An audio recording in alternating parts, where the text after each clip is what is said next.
So we continue on down the trail and we came across this beautiful location at the base of this waterfall. It's a great opportunity to show you another app that I love to use called Slow Shutter Cam. So the reason why we use Slow Shutter Cam is because one, it gives us creative control. We can choose any shutter speed we want, from 1 or 2 seconds up to 30 seconds, even beyond that. The other advantage that it gives us much better image quality. So those are the two primary reasons why we would use Slow Shutter Cam. So let's take a second and talk about composition. You'll notice I'm sitting down here right on that edge of this waterfall. It's pretty obvious I can't get much closer to this. Now, I am limited in terms of composition a little bit, in terms of framing, because I can't really move around like I can in many other locations. I can't get closer, and if I move back, what's gonna happen is this foreground is gonna come into that frame, and two things are gonna happen. Bringing that foreground to the frame, one, it's not interesting to me. I find it distracting. Two, we have a lot of these leaves and elements that are gonna be blowing in that wind. It's gonna be an issue as you choose longer exposures. Not just that water is gonna be moving, but anything where the wind can affect is gonna be subjected to that motion as well.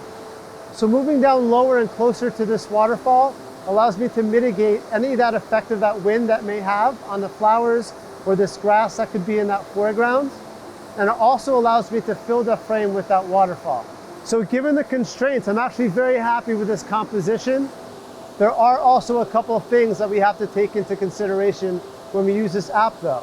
For instance, when we use live photos, we don't necessarily need to be on a tripod. It will work handheld, which is extremely convenient. Using Slow Shutter Cam though, it's pretty much imperative that we want to be locked down on a tripod to get the steadiest shot possible. This becomes more and more important as we get into longer and longer exposures. The other tool that might be useful to have is a remote control. Something that you can get like a Bluetooth trigger that will trigger the remote, or you can even use headphones to trigger the remote. In either case, we want to use something that will let us trigger the camera remotely so we don't have to actually press the phone to trigger the camera. So you'll notice already, I already have my camera locked down on a tripod. That's step one. Step two is to get a remote release. So what I'm going to use is a pair of headphones today. These come with your phone, so it's not an additional purchase that you have to use, but they really do come in handy. So all I'm going to do, I'm going to plug this into the bottom of the phone. I'm going to open up the Slow Shutter Cam app, go into the settings, and change a few things. By default, they're not set up optimally. So let's go ahead and do that now. I'm going to click on the bottom right-hand corner. You'll see these three horizontal lines.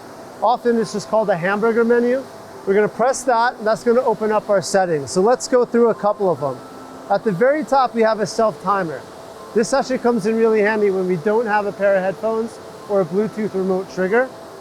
Right now, we're going to use these headphones. Another thing that we want to keep in mind is our photo resolution.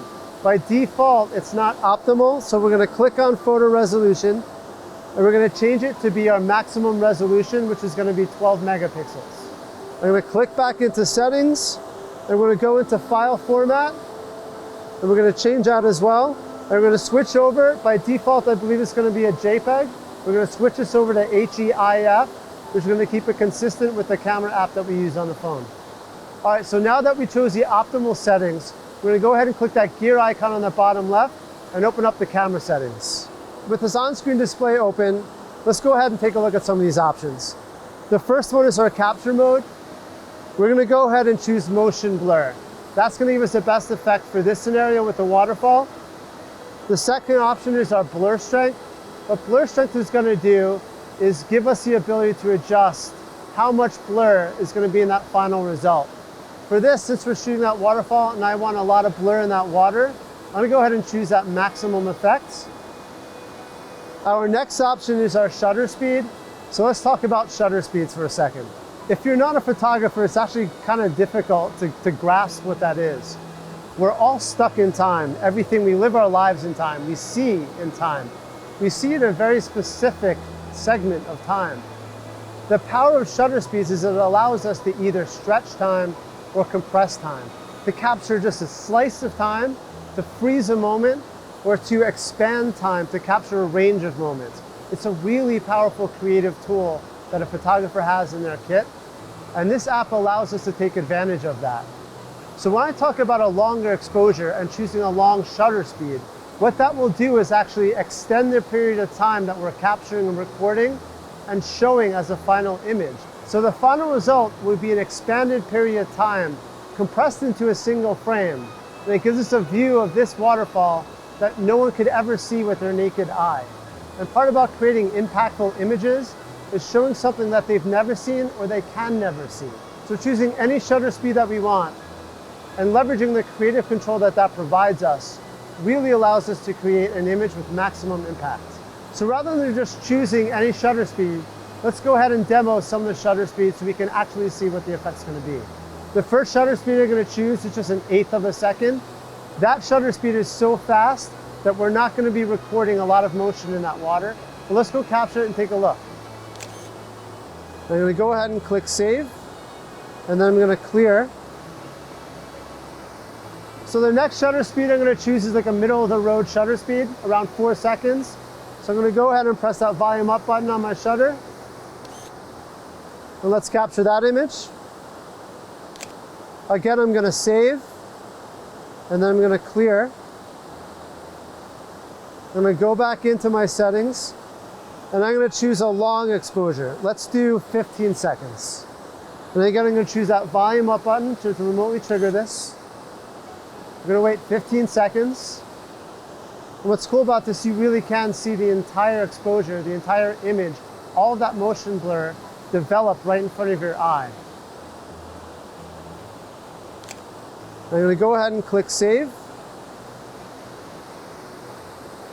All right, so now that we captured those images, let's pop open our Photos app and take a look at what we got. The first image we should take a look at is that 1/8 of a second shutter speed, that really fast shutter speed.